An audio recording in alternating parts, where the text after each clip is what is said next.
Okay, we're here with Mr. EvanMakovsky, and we're talking with him about athletic competition and entrepreneurship. And let me read this article that I mentioned to you before, Evan, that gives a relationship between entrepreneurship and athletics. The similarities between the entrepreneur and the athlete are striking.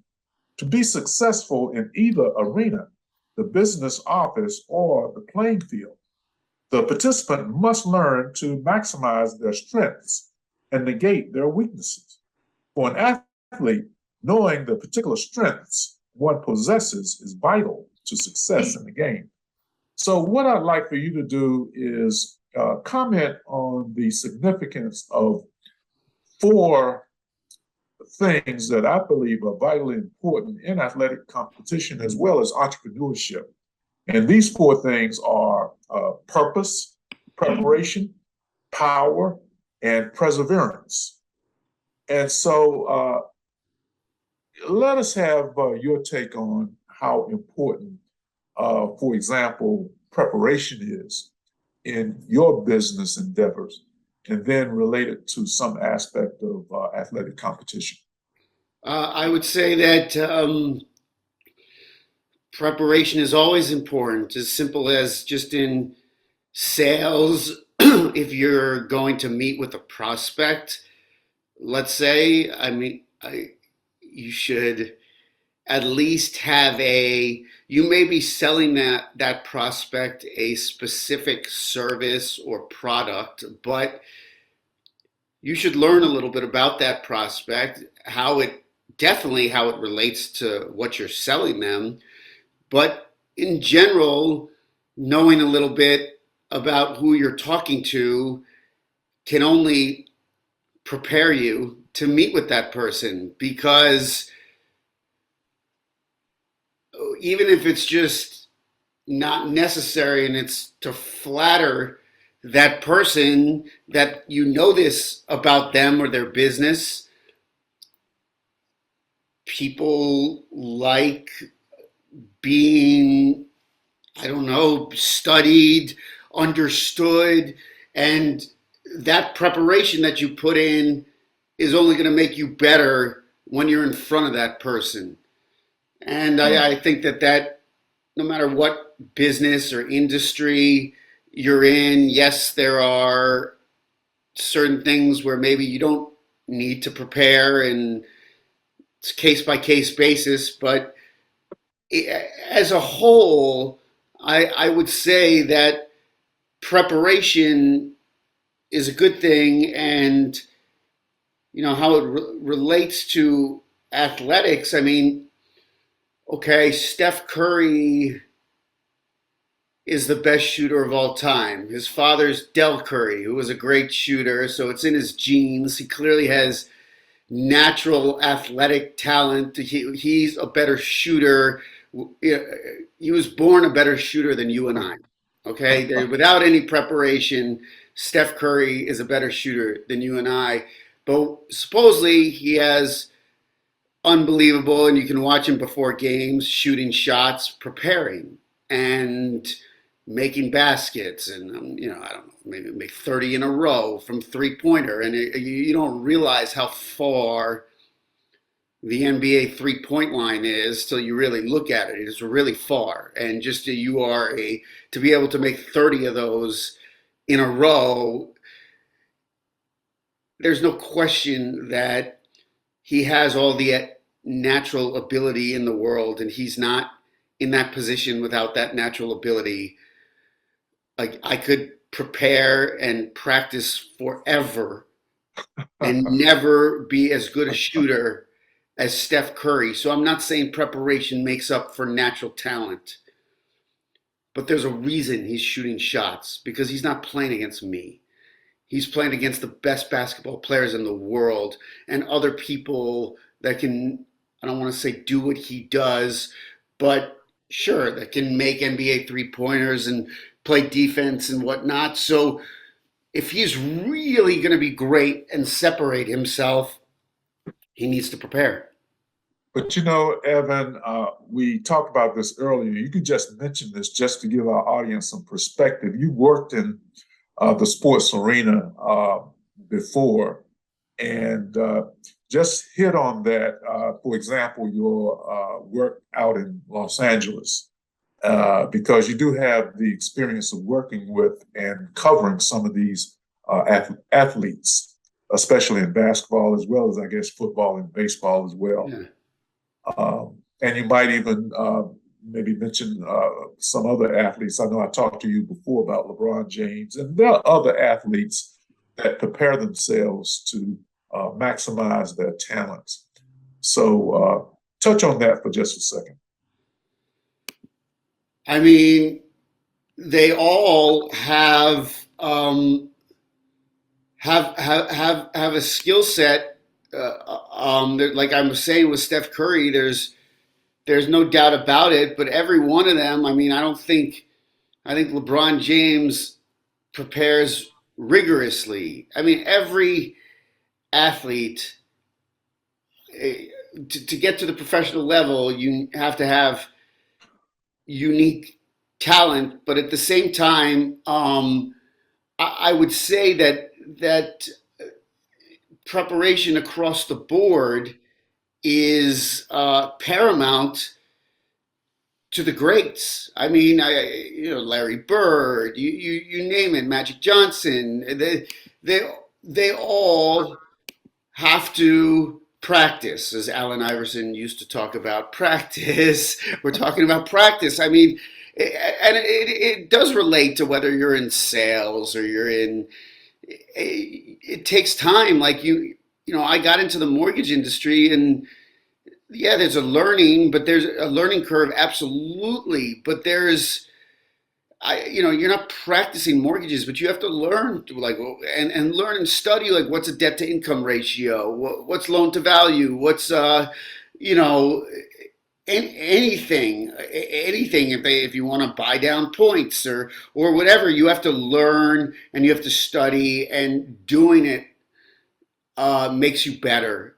So I mean, I think it's safe to say that every great athlete prepares. Okay. Well, let's touch on another one. We've done preparation. And as I mentioned, personally, I believe these four are very, very important: purpose, preparation, power, and perseverance. Yeah. Let's talk about perseverance. In other words, the ability to stay with it even in adversity. And in many of these athletes that we've talked about, and others that we haven't talked about, have gone through various issues that they've had to deal with. I'm thinking about Muhammad Ali, another top athlete that I remember. I'm old enough to remember Muhammad Ali during the height of his boxing powers back in the 60s and the 70s. But obviously, he had some adversity and issues to deal with, primarily because of his unwillingness to, at that particular time, to serve in the military. Right. And you do have to have your particular values and stick to those values, but those values there might be a consequence. So, but you still have to persevere. And he certainly persevered, because he came back and won the heavyweight championship again. So talk about that perseverance, how perseverance, as well as preparation, especially when you're going through an adversity in business as well as in athletic competition. Well, perseverance is, I think, paramount, because it means that you can take the ups with the downs. You can You can thrive in good times and survive in bad times.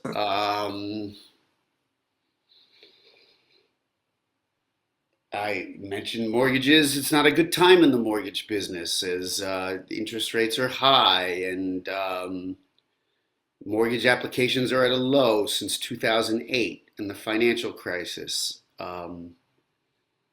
And times are difficult because that means, people aren't making money, people aren't thriving, people aren't, and so you have to get creative. Do you have, what can you do to hold the fort until things get better? Sometimes it means, it depends. What do you have in reserve? Does it mean you have to go get another job until things get better? Do you, so I think persevering, no matter your business, the radio business was very competitive when I was in it. It was lots of people going for few jobs. So, you kind of, just like in sales, if you're job hunting and broadcasting, rejection is part of your job. It's part of your job is to be turned down, to be, if you're a salesperson, few salespeople don't get turned down. In fact, and this is a direct correlation to sports, a 300 hitter in baseball is considered a good hitter in Major League Baseball. That means that person is failing 7 out of 10 times. They're making out. 7 out of 10 times they're, quote, getting rejected, failing, not, but they're considered a good hitter because 3 out of 10 times they're getting a hit, whatever that is, a base hit, home run, whatever. But they have to go up there 10 out of 10 times expecting to succeed and not get discouraged if they make out.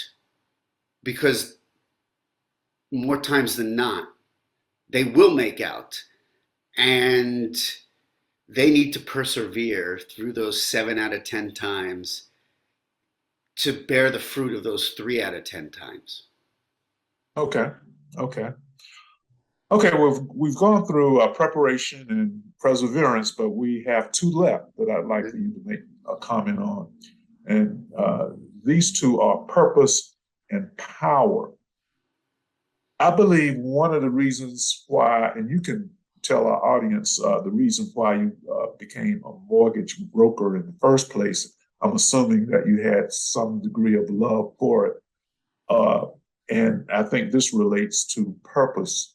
That is, whatever you're doing, you have to have a purpose for doing it if you're going to be successful. So address that, not only in business, but also you can give some examples in athletic competition.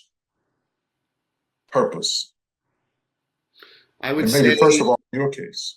I would say my purpose is more, and it was built from being a radio producer, booking guests, getting really big guests on my radio show, and kind of asking for the order, which translates into sales. Ask for the meeting, mortgages, you have to build relationships with real estate agents, and it's sales to real estate agents, really, because they give you applications and whatnot. So, my purpose, I would say more along the lines is connecting with other people, helping them out. Sales is a part of it. But, am I LeBron James, or LeBron James is Bronny James, who may play in the NBA, his son? No, I wasn't born with that kind of hype basketball ability where, LeBron James was on the cover of Sports Illustrated at age 13. So I think he knew his purpose, that he had otherworldly basketball talent at a very young age. Most people, I don't think, are like LeBron James, but certainly your purpose needs to align, I think, with your values, your skill set. If I once dated a woman and she did not like interacting with people. She just strangers. She did not like it. She didn't feel comfortable. And she made a very good living. She was a comptroller, working behind the scenes, doing a company's finances and whatnot. And she was not like front of the house and did not have to deal with people. And she didn't like it. She didn't want to. And so, I mean, is her purpose not to deal with people? No, but she found a profession where she had skills and didn't put, she wouldn't work. She wouldn't want to be in sales where all you do is deal with people usually. I mean, there's different kinds of sales, so I don't want to say across the board, but finding your purpose, I think, has to also do with what are your talents? What are you comfortable doing? What are your values? What's important to you? I mean, I would think that most people that, let's say, become priests or rabbis or ministers or whatever, they feel some sort of a calling of some sort to that business. It is, I guess, it is a business, but to whatever, whether it's their own religious convictions, whether they feel like they're serving, whether they feel like I'm not. But I bet if you sat down and you talked to them, they would come back to what you're talking about. That there's a purpose there for them. I mean, so it all, yes, it's relative, but I think your purpose lies in what you're good at, what you value, what you enjoy doing. And if you can kind of find something, like if we did a Venn diagram and in the middle that hits all those circles, then you may be able to find your purpose. But also, maybe you have thoughts on this. Some people find their purpose not early in life. Some people find it takes until their 40s, 50s. I don't know. It's hard to nail down. I don't want to say that, no, not everybody is LeBron James, where you know that you're going to be doing this. And listen, he's about, probably has 2 more years and then he'll retire. But, he's already a billionaire. He's one of, him and Tiger Woods are one of the only 2 active player billionaires that are. But I think purpose it's not a hard one, but sometimes it takes time for people to find what their purpose is, and sometimes it also takes, if you want to relate it to your work, it takes maybe trying on different things, or maybe changing businesses or adapting. So, Well, you mentioned talent, and this brings me to the last of these P's: purpose, preparation, power, and perseverance. We've talked about all of them except power, and I believe that relates to your talents. And so you need to, it's good that you can identify your talent as early as possible. You mentioned Tiger Woods, and his father certainly did that, working with him when he was a kid, 4 or 5 years old? playing golf. Yeah, his And father. yeah, the same thing is true with the Williams sisters. And so that's certainly a significant power. Is what I identify as power. That is what you're good at, your talent.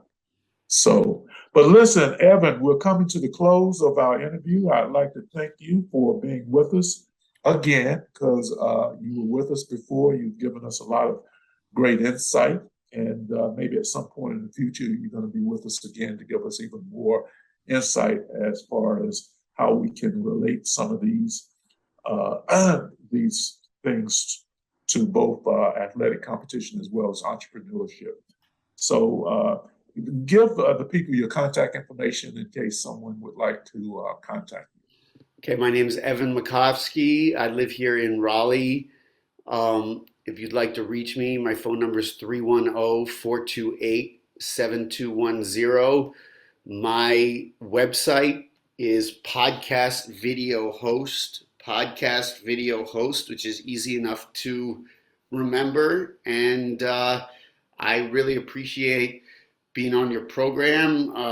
Normally it's me doing the interviewing, so it's a nice respite. And I do, by the way, have at least a passion myself for doing interviews. I think that I always have, and I think that it's interesting to just talk to somebody else and find out kind of what makes them tick, or whether it's the four topics that you put on the table, or so I do have a passion for that. But I really appreciate you having me. Well, maybe I can grant you an interview where you will do the interviewing. Okay.